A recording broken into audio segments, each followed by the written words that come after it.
بسم اللہ الرحمن الرحیم۔ السلام علیکم ورحمۃ اللہ وبرکاتہ۔ ناظرین کرام، سورۃ الواقعہ قرآن مجید کی صورتوں میں سے ہے۔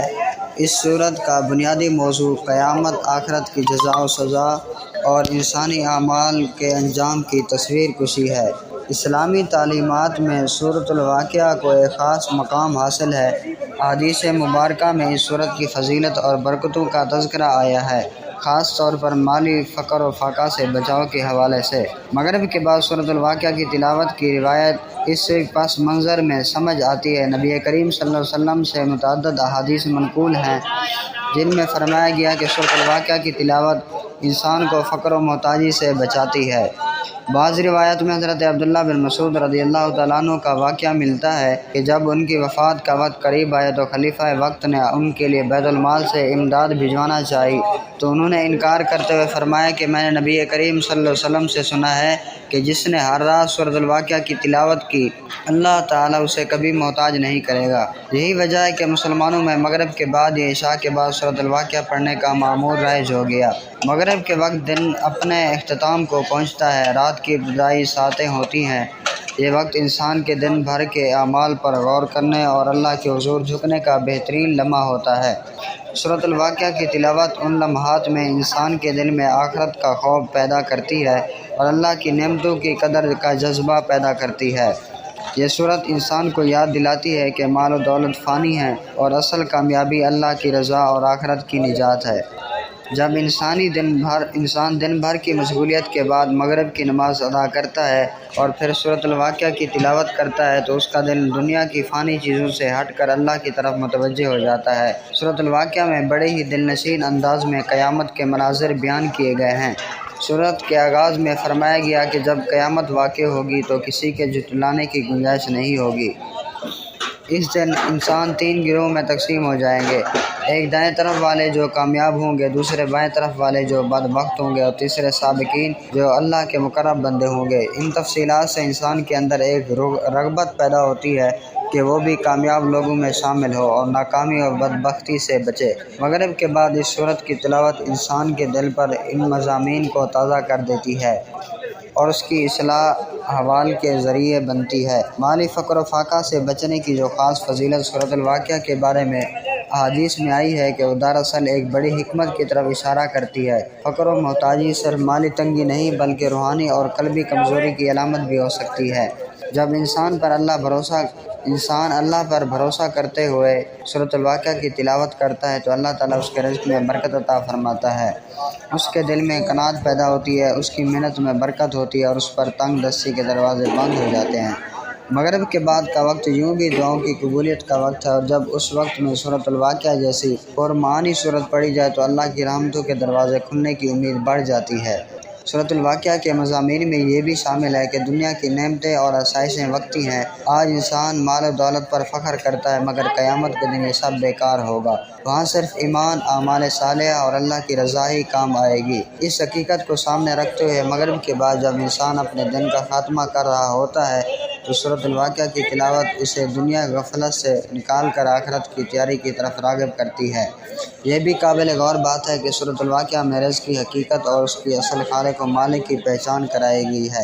سورت میں سوال کیا گیا کہ کیا تم نے بیج بویا یا ہم نے، کیا تم نے پانی برسایا یا ہم نے، کیا تم نے آگ پیدا کی یا ہم نے۔ یہ سوالات انسان کو اپنی بے بسی اور اللہ کی قدرت کا احساس دلاتے ہیں۔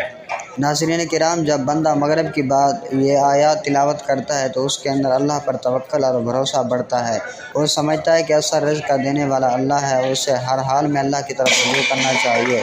اسی طرح مغرب کے بعد کا وقت ایک نفسیاتی سکون کا وقت ہوتا ہے۔ دن بھر کے دوڑ دھوپ، کاروبار، محنت اور مشقت کے بعد انسان کے جسم و روح کو سکون درکار ہوتا ہے۔ قرآن مجید کی تلاوت، خاص طور پر سورۃ الواقعہ جیسی پر اثر سورت کی تلاوت اس سکون میں اضافہ کرتی ہے۔ تلاوت قرآن دلوں کے زنگ کو دور کرتی ہے، فکر کو بلند کرتی ہے اور روح کو تازگی بخشتی ہے۔ سورۃ الواقعہ کے اندر موجود جنت کے حوال اور اہل جنت کی نعمتوں کا ذکر بھی انسان کے دل میں اللہ کی رضا حاصل کرنے کی تمنا کرتا ہے۔ یہ صورت ہمیں بتاتی ہے کہ جنت میں نہایت اعلیٰ نعمتیں ہوں گی جنہیں آج کا انسان اپنی دنیاوی زندگی میں تصور بھی نہیں کر سکتا۔ جب انسان یہ تفصیلات سنتا ہے تو اس کا دل اللہ کی طرف مائل ہوتا ہے اور وہ دنیا کی عارضی زیبائی سے دل ہٹا کر دائمی نعمتوں کی طلب کرتا ہے۔ یہ بھی حقیقت ہے کہ مغرب کا وقت انسان کو کم احساس ہوتا ہے کہ ایک اور دن اس کی زندگی سے کم ہو گیا ہے۔ ہر غروب آفتاب کے ساتھ انسان اپنی عمر کے اختتام کے قریب ہو رہا ہے۔ ایسے وقت میں سورۃ الواقعہ کی تلاوت انسان کو موت کی یاد دلاتی ہے اور اسے آخرت کی تیاری کا پیغام دیتی ہے۔ یہ تلاوت ایک طرح کی تربیت ہے کہ ہر دن کے اختتام پر اپنے اعمال کا محاسبہ کرو اور آئندہ کے لیے اپنے راہ درست کرو۔ علماء کرام نے سورۃ الواقعہ کی تلاوت کو معمول بنانے کی بڑی تاکید کی ہے۔ وہ کہتے ہیں کہ یہ سورت صرف فقر سے بچانے کا ذریعہ نہیں بلکہ انسان کے اندر توحید، رسالت اور آخرت پر ایمان کو مضبوط کرنے کا ذریعہ بھی ہے۔ اس میں کائنات کی تخلیق کے حقائق، انسانی بے بسی، اللہ کی قدرت اور قیامت کی سختیوں کا ایسا بیان ہے جو ایمان کو تازہ کر دیتا ہے۔ اس سورت کی تلاوت کا ایک اور فائدہ یہ بھی ہے کہ یہ انسان کے دل سے دنیا کی محبت کو کم کرتی ہے۔ جب دنیاوی مال و دولت کے زوال اور قیامت کی ہولناکیوں کا بیان سامنے آتا ہے تو دل میں دنیا کی محبت ٹھنڈی پڑ جاتی ہے۔ یہی کیفیت انسان کو زہد، قناعت، توکل اور آخرت کی تیاری کی طرف لے جاتی ہے۔ مغرب کے بعد سورۃ الواقعہ کی تلاوت ایک روحانی معمول ہے جو انسان کو مادی فکروں سے نکال کر اللہ کے قرب کی راہ پر گامزن کرتا ہے۔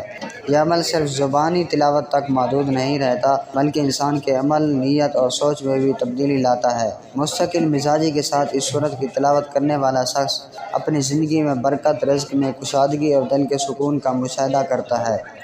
روایات میں آیا ہے کہ رسول اللہ صلی اللہ علیہ وسلم صحابہ کرام کو بھی اس سورت کی تلاوت کی تلقین فرمایا کرتے تھے۔ حضرت عثمان بن عفان رضی اللہ عنہ، حضرت عبداللہ بن مسعود رضی اللہ تعالیٰ عنہ اور دیگر اکابر صحابہ سورۃ الواقعہ کی عظمت کو بیان کرتے اور اس کی برکات کو اپنی زندگیوں میں شامل کرتے تھے۔ یہ سب وجوہات مل کر اس بات کو ثابت کرتی ہیں کہ مغرب کے بعد سورۃ الواقعہ کی تلاوت محض ایک رسم یا روایت نہیں بلکہ ایک روحانی عمل ہے جس کے پیچھے عظیم حکمتیں پوشیدہ ہیں۔ یہ عمل ہمیں دنیا کی بے ثباتی سے نکال کر دائمی زندگی کی تیاری کی طرف متوجہ کرتا ہے۔